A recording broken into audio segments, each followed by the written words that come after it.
အဲ့တော့ဆရာ Unit 4ကအဲ့ဒီတွဲအဆင့်ကြီးမေခွန်းဟောင်းမှာမေးခဲ့တဲ့ Unit 4လေးကိုဖြည့်ကြည့်ပြန်ပေါ့နော်ဒီမှာ read the passage ပေါ့နော် read the passage ဆိုပြီးဒီစာပိုက်လေးပေးထားတယ်ပေါ့နော်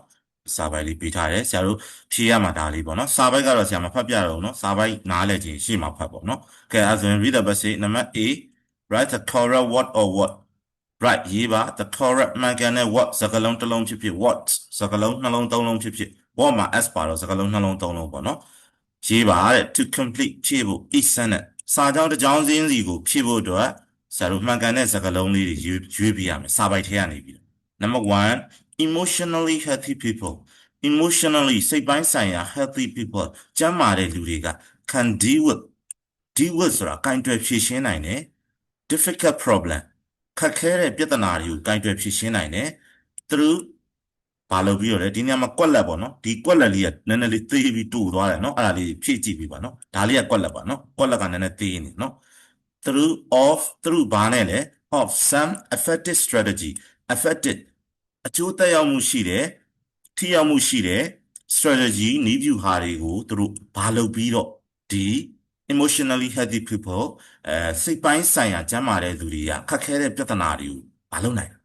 အဲ့ဒါဆိုရင်ဆရာတို့အဖြေလေးသွားရှာကြည့်မယ်အဖြေဘယ်နားလေးမှာလည်းရှိတယ်နော်အဖြေဘယ်နားလေးမှာရှိတယ်ရှာမယ်နော်ကပထမအပိုက်မှာရှိတယ်ကွာဓမ္မပါဒီနားလေးမှာအဖြေရှိတယ်နော်ဓမ္မဒီကနေစပြောရမှာပေါ့နော် people with emotional wellness စိတ်ကျန်းမာတဲ့သူတွေက are aware of their own emotion သူတို့ရဲ့ own emotion ကိုယ်ပိုင်စိတ်ခံစားချက်တွေကို aware of ကသိတယ်တဲ့နော်ဒါတစ်ချက်ဒီနားမှာမလာသေးဘူးဒီနားမှာမှလာမှာအဲ့စိတ်ကျန်းမာတဲ့သူတွေကဘာဖြစ်လဲ can deal with ဖြေရှင်းနိုင်တယ် difficult problem ဒါမေးခွန်းမှာပါတဲ့စာသားတွေဒီနေရာရောက်လာပြီနော် can deal with difficult problem ခက်ခဲတဲ့ပြဿနာတွေကိုကင်တွယ်ဖြေရှင်းနိုင်တယ် by using အသုံးပြုပြီးတော့ some effective strategy เนาะအကျိုးရှိတဲ့အကျိုးသက်ရောက်မှုရှိတဲ့ strategy နည်းဗျူဟာတွေကိုသုံးပြီးတော့အဲ့တော့အဖြေကဒီနားလေးမှာရှိတယ်ဆရာအဝါနဲ့လိုက်ပြเนาะအဲ့နားမှာလိုက်ရှာဒီနားလေးမှာအဝါနဲ့ပြထားတဲ့နားမှာเนาะအနီတားထားတဲ့တဲမှာတော့အဖြေမဟုတ်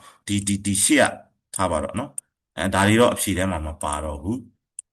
เนาะအဲ့တော့အဖြေကဒီအဝါတားထားတဲ့တဲမှာရှာကြည့်เนาะကဲအဲ့ဒါဆိုဆရာတို့စာပိုက်ကိုပြန်ကြည့်မယ် emotionally healthy people can deal with difficult problem through blend of effective strategy ဒီနေရာလေးကကွက်လက်နော် blend of some effective strategy အဲ့ဒီအကျိုးသက်ရောက်မှုရှိတဲ့ထိရောက်မှုရှိတဲ့ strategy နည်းဗျူဟာတွေကိုဘယ်လိုလုပ်ပြီးတော့လဲသူတို့ကနော်အဲ့ဒီနားမှာရှာကြည့်ဘာပဲကြံလဲဟောအလွယ်နည်းနဲ့ပြောရင် can deal with difficult problem by using some effective strategy ကဒီမှာလည်းဖတ်ကြည့်မယ် can deal with difficult problem through blend of some effective strategy ဘာလို့နေလဲဒီထဲမှာဘာလို့နေလဲဘာပဲကြံခဲ့တယ် using by using ဆိုတာပဲကြံခဲ့တာအဲ့ဒီ effective strategy တွေကိုသူတို့ကအသုံးချပြီးတော့ခက်ခဲတဲ့ပြဿနာတွေကိုဖြေရှင်းနိုင်တယ်လို့ပြောတာ using ပေါ့နော်အဖြေကဟုတ်လားဒါပေမဲ့ using ဆိုတာဆရာကအဖြေအကျမ်းရွေးတာအဖြေလုံးဝကွက်တိအမှန်တော့မဟုတ်သေးဘူးပေါ့နော်အဲ့တော့ဒီမှာ of off ဆိုတာလေးမပါဘူးလား of off ဆိုတာလေးပါရင်ဆရာတို့သူ့ရဲ့ရှေ့မှာ noun လိုက်တယ်ပေါ့နော်အဲ့တော့ဒီနေရာမှာ by using of လို့တော့မသုံးပေါ့နော်ဘယ်လိုသုံးလဲဆိုရင် the use of ကွက်လက်ရဲ့အဖြေလေးကပါလေ the use and the use of some effective strategy အဖြေမှန် the use ပေါ့နော် of ရဲ့ရှေ့မှာ use ကို noun ပုံစံရေးတာပေါ့နော် the using of လို့တော့မသုံးဘူးเนาะ using ကလည်း noun ဖြစ်သုံးလို့ရတယ်သို့တော့ the using of လို့တော့အသုံးလုံးမရှိတဲ့အတွက်ကြောင့် the use of เนาะဟုတ်ပြီအဲ့ဆိုရင်နောက်တစ်ခု number 2ကြည့်မယ် in daily life နေ့စဉ်ဘဝမှာ we are blank ဒါကွက်လက်နော်ကွက်လက်လေးရနည်းနည်းသိနေ we are blank ငါတို့ဘာဖြစ်လဲ to experience ဆိုတာတွေ့ကြုံခံစားရတာ positive emotion အပြုသဘောဆောင်တဲ့စိတ်ခံစားချက်တွေတောင်းတဲ့စိတ်ခံစားချက်တွေကိုတွေ့ကြုံခံစားရတာဘာဖြစ်လဲ then ဆိုတာထက်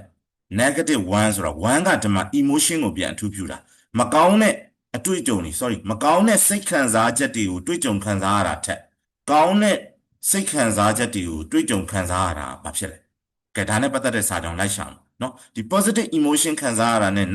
negative emotion ခံစားရတာကိုနှိုင်းယှဉ်ထားတာနော် then ဆိုတာနှိုင်းယှဉ်ထားတာကဲအဲ့ဒါနဲ့ပတ်သက်တဲ့စာကြောင်းလိုက်ရှာမယ် လိုက်ရှာနော်အော်ဒီမှာ in daily life we are more likely to experience negative emotion than positive one အဲ့တော့စာပိုက်ထဲမှာပေးထားတာပါလေ we are more likely ဆိုတာ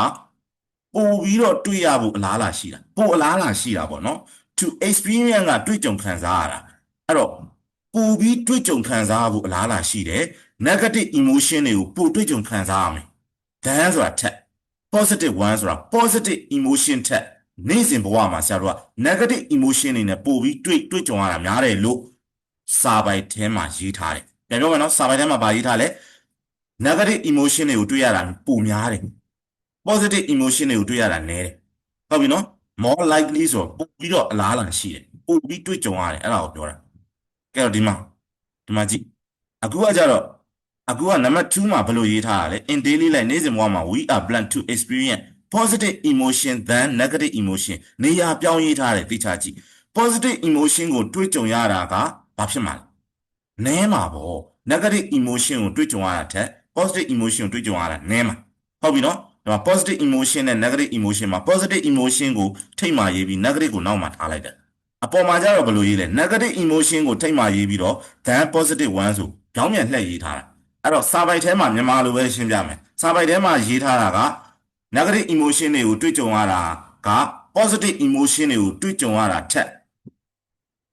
ပိုများတယ်ပိုများတာကို more likely ပိုပြီးလားလာရှိတယ်ပိုပြီးတွေ့ကြုံရနိုင်ခြေရှိတယ်အဲ့ဒါ more likely အခုကျတော့ပြောင်းပြန်ရေးမယ်ပြောင်းပြန်ရေးထားတယ်မိကုန်းမှာ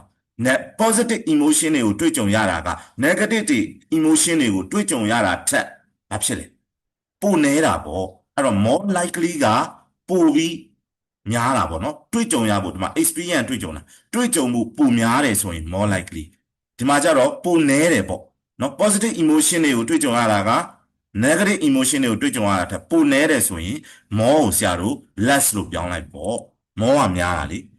သူ့ရဲ့ဆန့်ကျင်ဘက်က less lessဘာရိုက်နေless less and less likely တွေ့ကြုံရတာနည်းတယ်ပေါ့နော် positive emotion တွေ့ကြုံရတာပိုနည်းတယ်နောက်တစ်ခုနံပါတ်3 if distress စိတ်ဆင်းရဲခြင်းက less ကြာတယ်ပေါ့နော် for an extended ဆိုတာရှည်လျားတဲ့ period ကာလတစ်ခုလုံးအဲ့တော့စိတ်ဆင်းရဲမှုဟာရှည်လျားတဲ့ကာလတစ်ခုလုံးဖြစ်နေမယ်ဆိုရင် အဲ့ဒီစိတ်ဆင်းရဲမှု distress ကို in နဲ့ပြန်ညွှန်းတယ် can badly ဆိုးရွားစွာဘာဖြစ်နိုင်လဲဒီမှာကွက်လက်ဖောက်ထားတယ် our emotional well-being ငါတို့ရဲ့ emotional well-being ဆိုတာစိတ်ဒုက္ခပေါ့နော်ငါတို့ရဲ့စိတ်ဒုက္ခကိုဆိုးရွားစွာ badly ကဘာဖြစ်နိုင်တာလဲအဲ့တော့ဒါနဲ့ distress နဲ့ပတ်သက်တဲ့ဟာလေးလိုက်ရှာနော်လိုက်ရှာပါ distress ဆိုပေမဲ့ဒီနားမှာ distress တွေ့ရနော်ဒါနဲ့မဆိုင်သေးဘူး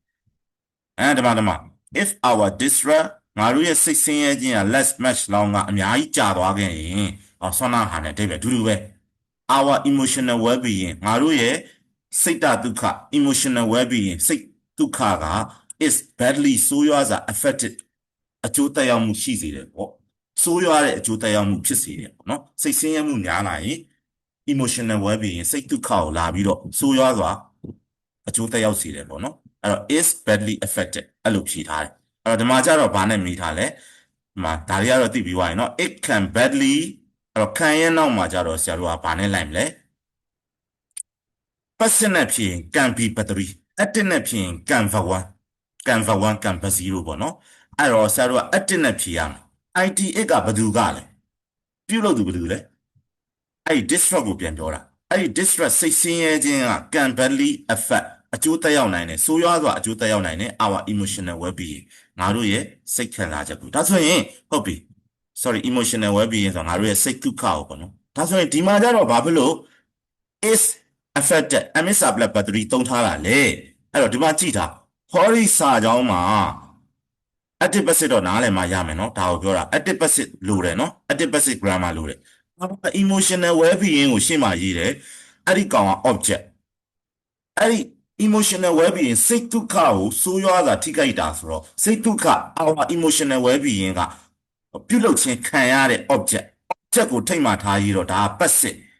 ဖြစ်တဲ့အတွက်ကြောင့် amisa black battery is affected လို့ရေးထားတာ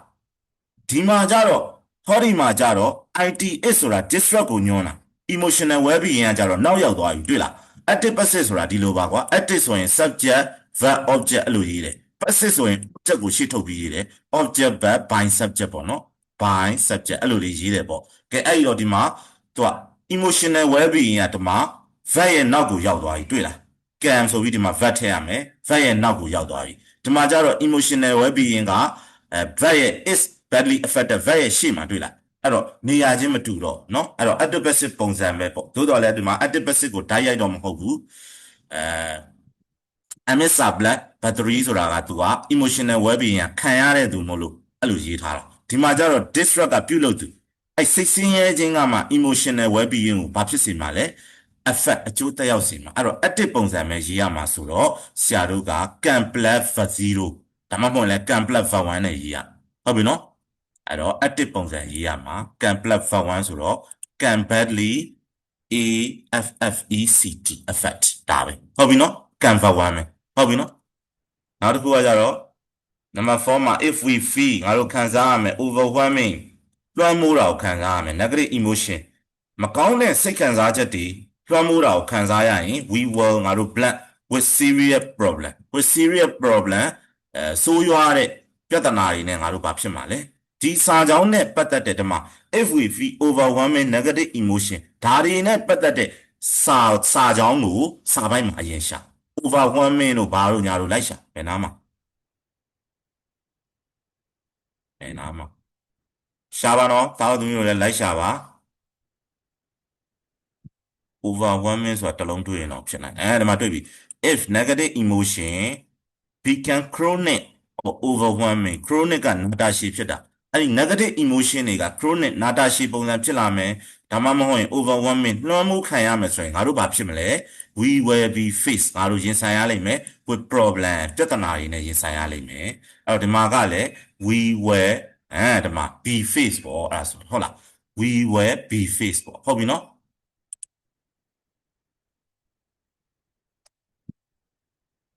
နော် FACED will be battery အဲ့ဒါ percent နဲ့ရေးထားတယ် number 5 in life ဘဝမှာ emotionally healthy people နော်စိတ်ခံစားချက်ကျန်းမာတဲ့သူတွေက experience တွေ့ကြုံခံစားရနိုင်တယ် not only ဒါရင်မက pleasant ဆိုတာတာယာတော့ကြည်နူးစရာကောင်းတော့ဘာကြီးလဲကွက်လက်ဖောက်ထားတယ်အဲ့ဒါဒါမက but also ဒါကိုလည်းခံစားနိုင်တယ် negative 1တဲ့ဒီ1ဒီကွက်လက်ကိုပြန်ညွှန်းတာဒီ1ဆိုတာကွက်လက်ထဲကဟာကိုပြန်ညွှန်းတာအဲ့တော့စိတ်ပိုင်းဆိုင်ရာကျန်းမာတဲ့သူတွေကနော်ဘာဒါတာယာတဲ့ဒါသာမကဒါကိုလည်းခံစားရနိုင်တယ်တဲ့တာယာတဲ့ pleasant ကွက်လက်ဒါသာမက negative ကမကောင်းတဲ့ဒါကိုပါခံစားရနိုင်တယ်တဲ့ဒါလေးကတော့တကြောင်နဲ့အဖြေတိုက်ရိုက်တော့မရှိတော့ဘူးအဲ့တော့သူအားလုံးကိုခြုံပြီးပြောရမှာနော်အဲ့တော့အဖြေကဒီနားလေးမှာပေါ့နော်ဆရာမြင်တာတော့ emotionally healthy people can experience negative emotion a negative feeling ဆိုတာမကောင်းတဲ့ခံစားချက်တွေကိုလည်းသူတို့ခံစားရမှာပဲ emotionally healthy people နော်စိတ်ပိုင်းဆိုင်ရာကျန်းမာတဲ့သူတွေကမကောင်းတဲ့ဟာတွေလည်းခံစားရမယ်ဟုတ်ပြီနော်ဒီအပေါ်မှာလည်းတစ်ချက်ကြည့်လိုက်မယ် emotional well-being ကတဲ့ typically bring ယူဆောင်လာပေးတဲ့ pleasant feeling ကောင်းမွန်တဲ့ခံစားချက်ဒီမှာ pleasant ဆိုတာတွေ့လားဒီမှာ pleasant ပြီးရင်ကွက်လက်ဖောက်ထားတာတွေ့လားကောင်းမွန်တဲ့ခံစားချက်တွေကိုလည်းသူကခံစားရမယ်ပြီးရင်ဒါတွေကိုမပြောတော့ဘူးเนาะဒီအောက်ကဟာနဲ့ဆက်လိုက်ဒီမှာ emotionally healthy people က also experience negative feeling မကောင်းတဲ့ခံစားချက်တွေလည်းခံစားရမယ်ကဲအဲ့တော့ဒီမှာသူကဘာပြောတာလဲ not only pleasant feeling ပေါ့ကောင်းတဲ့ခံစားချက်တွေကိုဒါမက but also negative 1က feeling ကိုပြန်ညွှန်းမယ်ဟုတ်လားအဲ့တော့မကောင်းတဲ့ခံစားချက်တွေကိုလည်းခံစားရမှာပဲတဲ့ဆိုလို့ကျင်တာစိတ်ကြမ်းမာတဲ့သူကလည်းကောင်းတဲ့ခံစားချက်ကောမကောင်းတဲ့ခံစားချက်ကောခံစားရမှာ FEELING နော် feeling မှာ S ပါနော်ရပါနော် feeling မှာ S ပါတယ်လीနော် negative feeling မှာလည်း S ပါတယ်ဒီ feeling မှာလည်း S ပါတယ်ဟုတ်ပြီနော်ကဲဟုတ်ပြီအဲ့ဒါဆိုရင်ဒီမှာနံပါတ် B ကိုကြည့်မယ်answer each question ဒီမေးခွန်းတွေကိုဖြေပါ in one sentence စာကြောင်းတစ်ကြောင်းနဲ့ဖြေပေးပါတဲ့5 marks 5 mark ပေးထားတယ် number 6 what is emotional well-being နော်စိတ်ကျန်းမာခြင်းဆိုတာဘာလဲတဲ့ according to psychologists စိတ်ပညာရှင်တွေရဲ့အရာ emotional well-being စိတ်ဒုက္ခပေါ့နော်အဲ့လိုဘာသာပြန်လိုက်မယ်စိတ် ကျမ်းမာချမ်းသာတဲ့စိတ်ဒုက္ခဆိုတာဘာလဲတဲ့အဲ့ဒါလွယ်လွယ်လေးပါနော်အဲ့တော့ဒီမှာအဲ့ဒါကိုဖြေဖို့ဆရာဒီမှာဒါလေးတွေအကုန်ပြန်ဖြတ်လိုက်မယ်ရှင်းတော့ဆွမ်းနာဖြေထားတဲ့ဟာတွေအကုန်ပြန်ဖြတ်လိုက်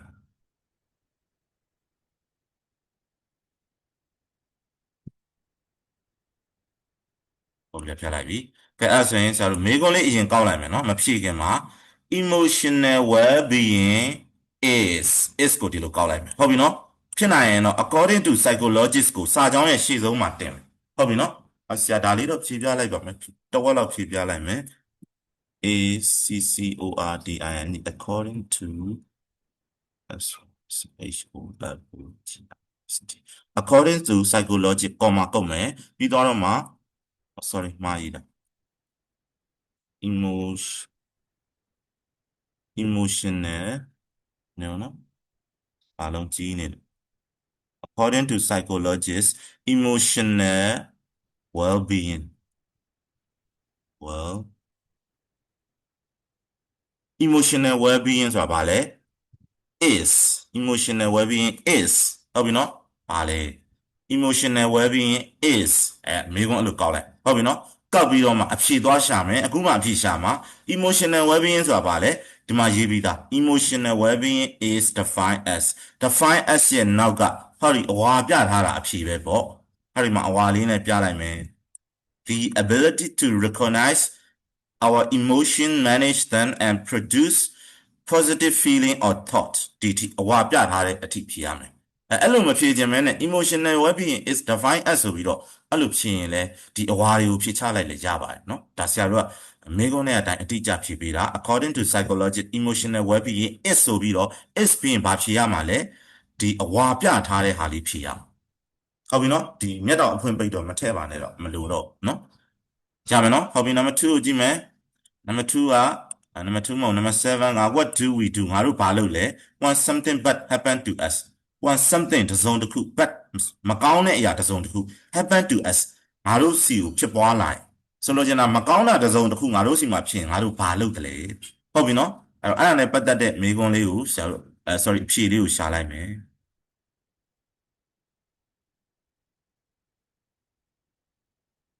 ဒီနားမှာနော်လိုက်ရှာပါဆရာရှာနေရဲ့အချိန်လိုက်ရှာပါနော်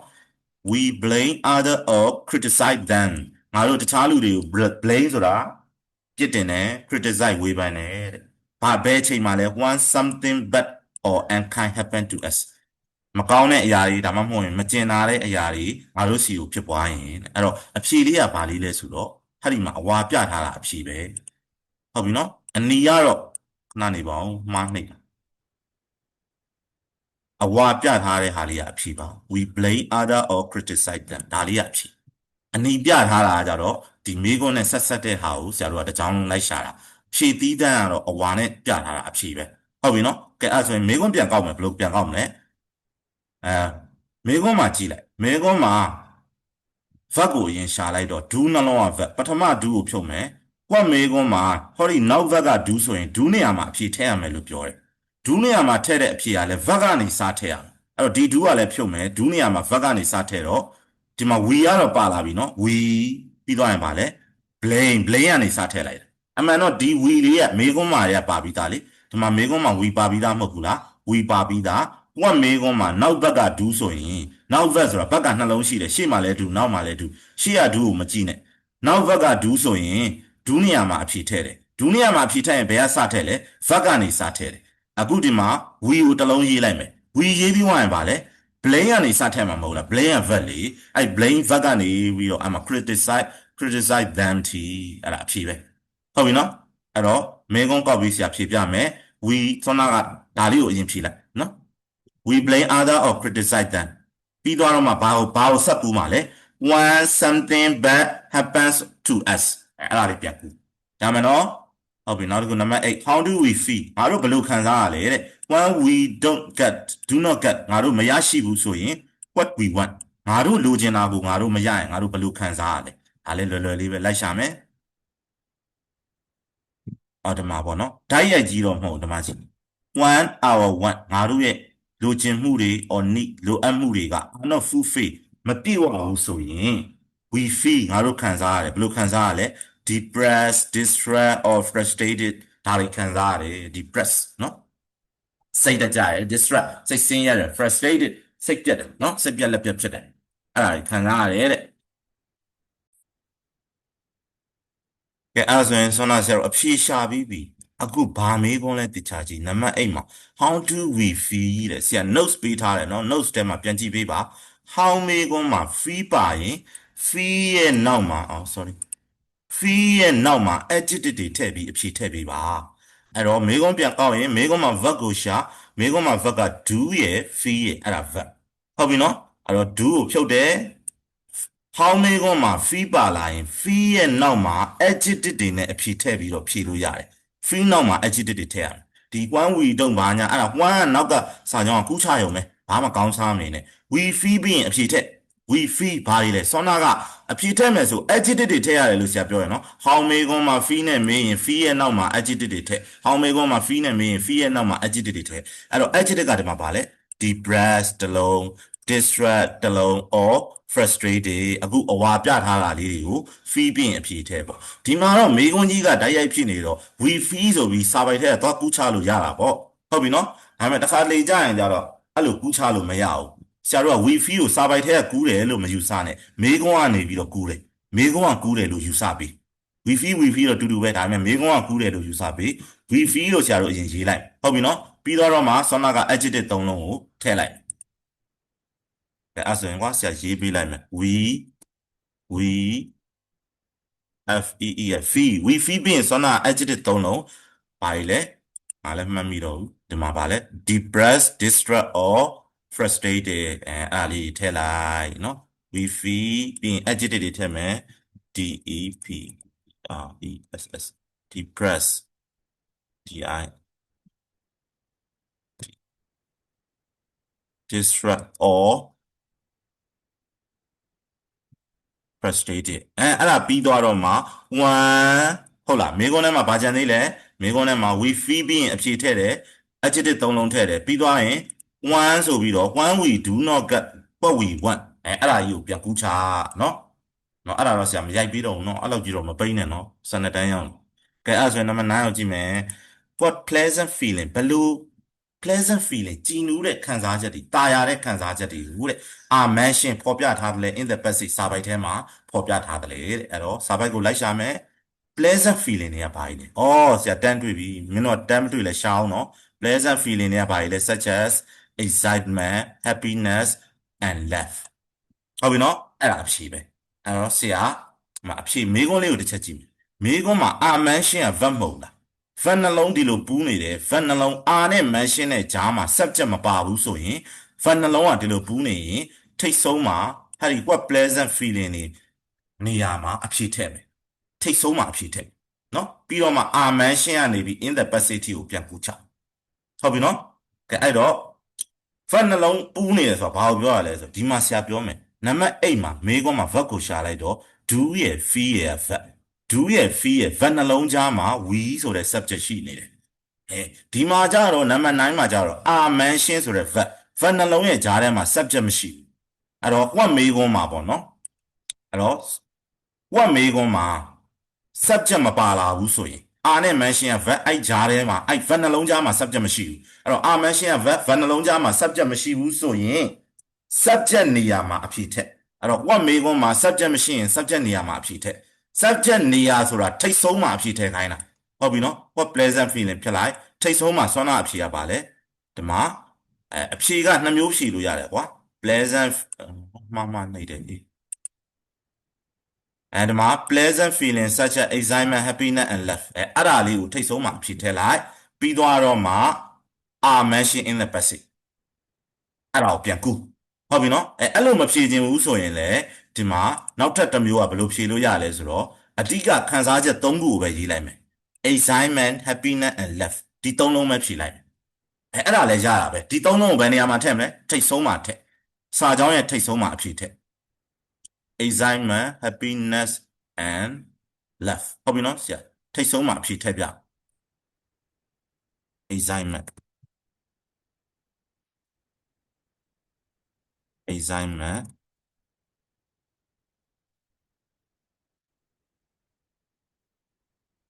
love ထိတ်ဆုံးမှာအဖြေထည့်တယ်ပြီးရင်ဘယ်ကစကူမလဲ R RMENTIONED are mentioned in the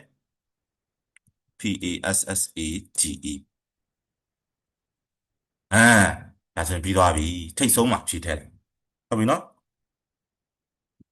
assignment happiness and assignment မှာ S မပါဘူးလေနော် assignment မှာ S မပါဘူးကြာမယ်နော်ကဲဟုတ်ပြီနောက်တစ်ခုနံပါတ်10ကိုကြည့်မယ် how can we overcome ဆိုတာကျော်လွှားနိုင်တာနော်ငါတို့ဘယ်လိုကျော်လွှားနိုင်မလဲ the negative effect မကောင်းတဲ့အကျိုးသက်ရောက်မှုတွေ of negative emotion မကောင်းတဲ့စိတ်ခံစားချက်တွေရဲ့မကောင်းတဲ့အကျိုးသက်ရောက်မှုတွေဘယ်လိုကျော်လွှားရမလဲ in our daily life ငါတို့ရဲ့နေ့စဉ်ဘဝမှာမကောင်းတဲ့စိတ်ခံစားချက်တွေရဲ့မကောင်းတဲ့အကျိုးသက်ရောက်မှုတွေဘယ်လိုကျော်လွှားနိုင်မလဲတဲ့ဒါလေးတစ်ပုဒ်ကတော့နည်းနည်းတော့ခက်တယ်လို့ပြောရမှာပေါ့နော်အဲ့တော့ဆရာတို့စာပိုက်ထဲမှာအဖြေလိုက်ရှာမယ်ပေါ့နော်စာပိုက်ထဲမှာအဖြေလိုက်ရှာတော့အဲ့တော့ဒီနားမှာလည်းတွေ့ရပေါ့နော်ဒီနားမှာလည်းတွေ့တယ်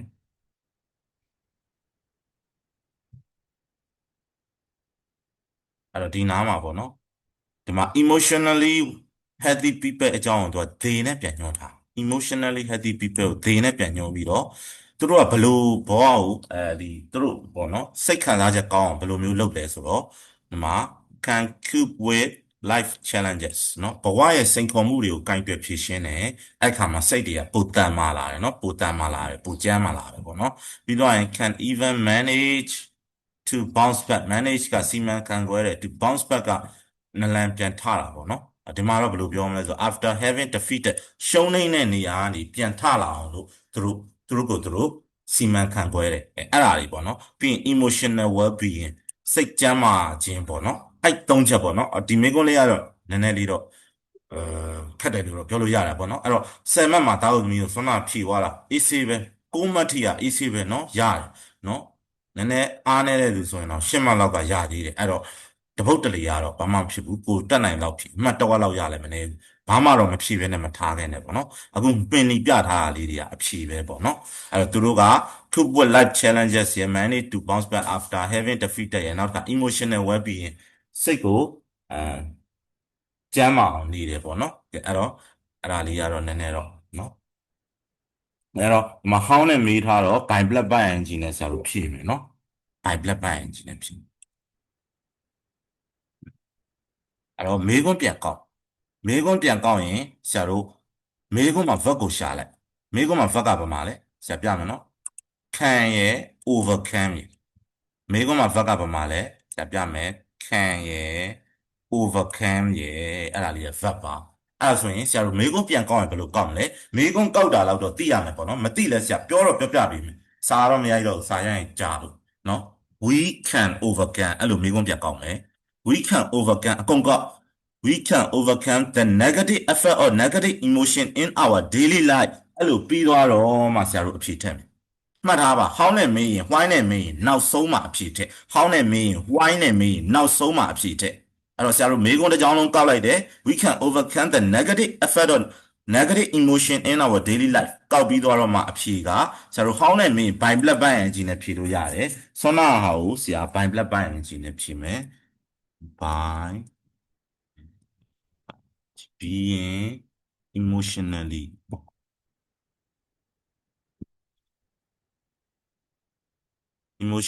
healthy တခုနောက်ကဆွမ်းနာဓမ္မလေးဆရာပြထားတဲ့ဓမ္မဒီမှာလေခု COP ခုကိုဆရာတို့ဗတ်အန်ကြီးပြောင်းလိုက်မယ်နော် coping with life challenges နော် coping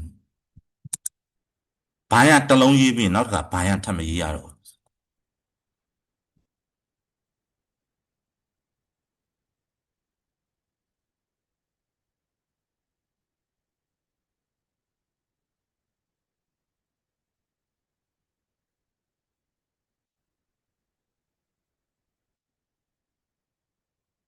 နောက်တစ်ခါဒီမှာ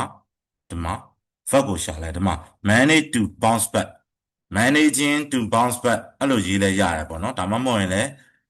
managing နဲ့ပဲရေးလိုက်မယ်နော် managing to bounce back ဆိုပြီးရေးလိုက်နော် managing ဩဘာဖြစ်လဲ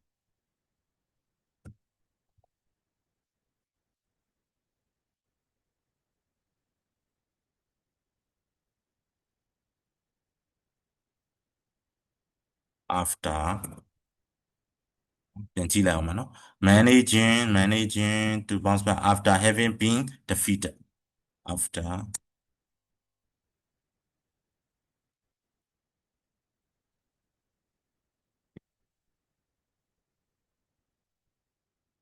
ရမယ်နော်ကဲအဲ့ဒါလေးကအဖြေပါပဲဖြေပါပဲအဲ့ဒါဒီမှာစာလုံးပေါင်းတစ်ခုနော် challenges က EN ဖြစ်အောင်စာလုံးပေါင်းဟုတ်ပြီเนาะဒါလေးကဖြေပါပဲเนาะကဲအဲ့ဆိုရင်ဒီနေ့သင်ခန်းစာဒီလောက်ပါပဲ